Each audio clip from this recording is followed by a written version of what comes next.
Welcome to another episode of The Dissection. The Fitch International Rating Agency has raised concerns about the NHI in their latest ratings report on South Africa. Fitch International Rating Agency dropped their South Africa rating report on Friday, the 13th of September. The rating agency said that the Government of National Unity has provided some certainty, but risks to political stability remain in South Africa. The International Credit Ratings Agency has again kept South Africa's credit rating unchanged, saying that while the formation of the DA and ANC coalition has lowered short-term policy uncertainty, risks to political stability due to contentious issues such as the implementation of the national health insurance remain. This rating report actually was dropped on the same day as the signing of the Bella Bill, which pertains to reforms in the education sector and reforms to the South African Education Act.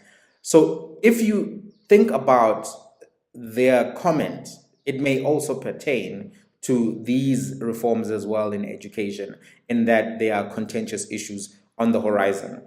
So the rating remains at BB minus with a stable outlook, indicating an elevated vulnerability to a default risk. So this rating is stable, but it's not necessarily the most positive rating, even though it's a BB minus or BB minus or however they say it in the financial community.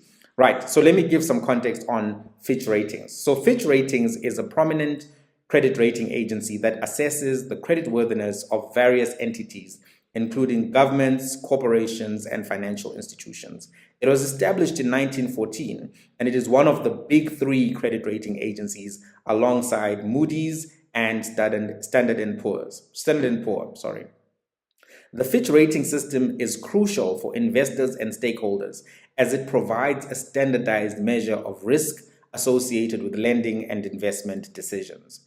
The Fitch rating scale comprises long-term and short-term credit ratings, which are expressed using specific letter grades. So I'm going to just discuss the long-term credit ratings, right? Fitch long-term ratings range from AAA to D. So AAA is the highest credit quality, very low expectation of default risk in that rating. AA is very high credit quality, low default risk. A is high credit quality, capacity for payment is strong, but you may be vulnerable to adverse condition. BB is good credit quality, adequate capacity for payment, but more susceptible to economic changes. BB, where South Africa ranks, is speculative, elevated vulnerability to default risk. So as you can see, it's kind of in the middle of the table, and it is speculative and vulnerability to defaulting on payments. B is significant default risk. Financial commitments are being met, but under strain. From C going down, you're totally in trouble now. CCC, currently vulnerable, dependent on favorable economic conditions. CC, highly vulnerable, speculative bonds. C, extremely vulnerable, maybe in bankruptcy or arrears, but still paying obligations. D is defaulted on obligations. Fitch believes the entity will default on most or all obligations. So additionally, Fitch uses modifiers such as plus or minus to provide more granularity within the categories from AA to CCC, e.g. AA plus, AA minus, to indicate relative credit quality within those categories.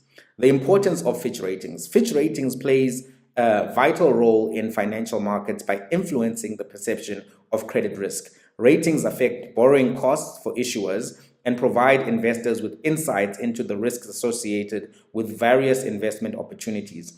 A higher rating typically leads to lower borrowing costs, while lower ratings can increase the cost of capital and deter investment. So there's a lot of power that these rating agencies have. Fitch also evaluates sovereign nations' creditworthiness, considering factors such as economic policies, political stability, and debt level.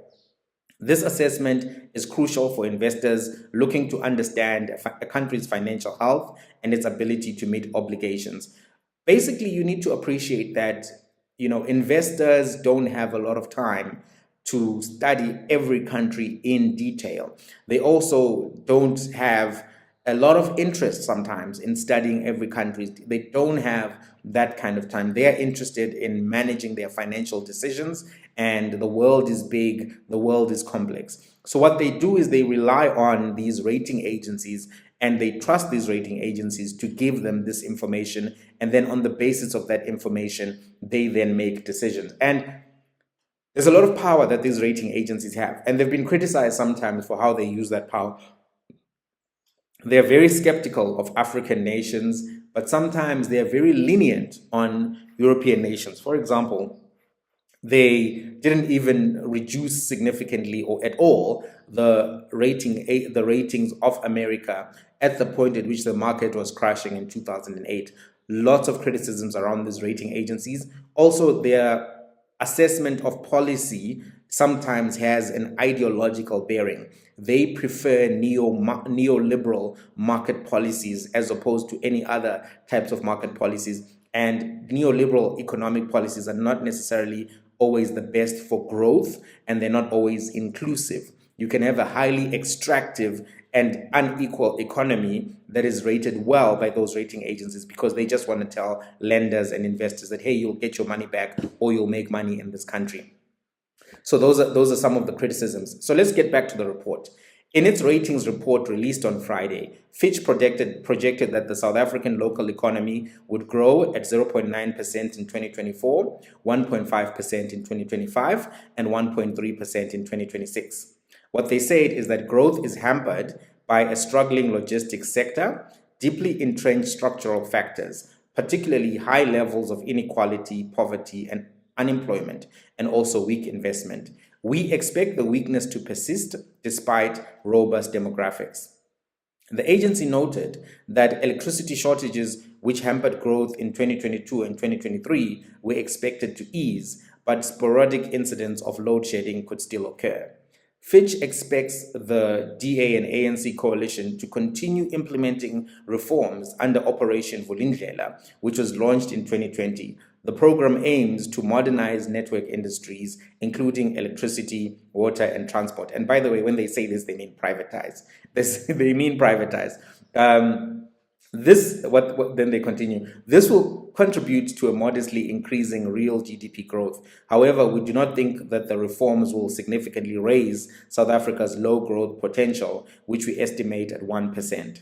Fitch also said that Transnet's 18-month recovery plan, announced in October 2023, enabled a small increase in rail and container volume, but with a reported net loss of 7.3 billion rands, the company's financial stability was constrained by high leverage. The government was likely to expend more support to the ailing logistics company to aid its turnaround plan, Fitch said. And obviously, this is information that they've been given from the Ramaphosa administration. You can hear a lot of Ramaphosa administration language here. But they went on to say, we believe a further government support is likely, and we have penciled in 50 billion below the line support in our debt projection split between the 2024 and 2025 financial years. The agency warned that the debt to GDP ratio would not durably stabilize over the medium term, despite the temporary reduced pace of debt accumulation enabled by government's plans to withdraw 150 billion from the gold and foreign exchange contingency reserve account over the 2024 to 2026 financial years. So government is planning to make some withdrawals in rands from the gold and foreign exchange contingency reserve account. So that's going to help with the debt ratio, but it's going to reduce how much debt is accumulated. But there is still a forecast that consolidated government debt will continue to rise to 76% of the GDP in 2024, 77.8% in 2025, and 78% in 2026. And this debt to GDP ratio is something that really worries markets, and they can raise a lot of concerns about it if you don't deal with it. In response to the Fitch announcement, the Treasury said the government strategy for fiscal consolidation over the medium term involved exercising expenditure restraint, and implementing moderate revenue increases while continuing to support the social wage and ensuring additional funding for critical services. This is a form of austerity, basically, that they're describing. Furthermore, the government has decided to further mitigate fiscal risk by reducing borrowing over the medium term through leveraging a portion of valuation gains in this called foreign exchange currency reserve account. Extensive reforms in energy, freight, water, and telecommunications are also in progress, the Treasury has said. So this is the answer that Treasury has provided. But you can see that Fitch is kind of persuaded by the things that the Ramaphosa administration has said, which is why they're keeping the rating where it is. Some comments. Number one, I'm not sure about the growth projections from Fitch because they seem very optimistic. They almost seem as if they were repeating the growth projections from Treasury, and those are really high. The reason why I say that is because in the last quarter, we had GDP growth of 0.4%, and the last 6 months had GDP growth of 0.4% as well. And these are the published statistics from Stats South Africa. So the estimates of 0.9 in 2024, 1.5 in 2025 seem to be on the higher end. That's the first thing. Number two, it's very clear that the markets, international, and the rating agency love this DA and ANC coalition. One, it provides them with policy certainty, particularly neoliberal policy. They know that there will continue to be privatization. The things that they don't like are the nationalization things. So, for instance, while there's a lot of privatization which is on the cards, the NHI is almost the opposite of that, which is why they don't like it. There's a lot of appetite for the continued privatization of SOEs in the Ramaphosa administration. And this just makes me wonder if all of that privatization is good. Privatization sometimes is just a transfer of wealth from the state and the public to elites who control things. It's not necessarily an improvement. We need to realize that the private sector is not always perfect, and sometimes it's worse. Right? Let's look at some examples recently. There's a monopoly or duopoly at best in the distribution of Apple devices in South Africa and the SADC region. What this does is it results in the devices being more expensive. If you compare the prices of top-range Apple devices to Samsung devices, there is a discrepancy there in South Africa, which doesn't exist in Europe, which doesn't exist in America. Reason being, Samsung is distributed by a variety of distributors, while Apple is only distributed by one. And that also applies to a variety of other brands if you look at them, right? Where you have no monopoly, you have real competition, and then the prices benefit the consumer. Where you have monopoly or duopoly, you don't have good pricing, right? So that's an example of adverse effects from privatization, right? Not necessarily privatization, just monopoly, which can happen when privatization of certain goods, which tend to natural monopoly, happens. Another example of the private sector not being good or efficient, Domino's Pizza was just explaining why they had all of these employees recycling boxes, right? Sasco Bread just closed down a factory where a mouse was baked into a loaf of bread. Even just talking about it, it's just disgusting. It's nauseating. This happened in a private company, right? A loaf of bread with mouse in it. Right. Privatization is popular with the wealthy elites because they get to buy network infrastructure, and this increases their wealth. For example, fiber internet is partly owned by the richest man in Africa, Mr. Rupert, Johan Rupert. Vumatel is partly owned by Rupert, and it is very expensive fiber internet, and maybe Starlink will disrupt that. Dark Fiber Africa is also partly owned by Rupert. What is clear, this is my last point, so what is clear also is that the markets and rating agencies are not happy about this NHI idea. So this is something that may limit the ANC appetite and pace in the implementation of the NHI. Look, some people are very keen on it, Aaron Mutwaledi and others, but President Ramaphosa is a billionaire. He's somebody who is really concerned about markets, about rating agencies, their perception of him, their perception of South Africa. So it's very likely that that may not be something that takes a lot more development or shape in the next year or two. But now that it's become law, it becomes, if the political parties change in leadership, you may actually see more push through on that NHI idea because it's now law, right? So, for instance, let's say DA leaves the coalition, ANC and MK go into coalition.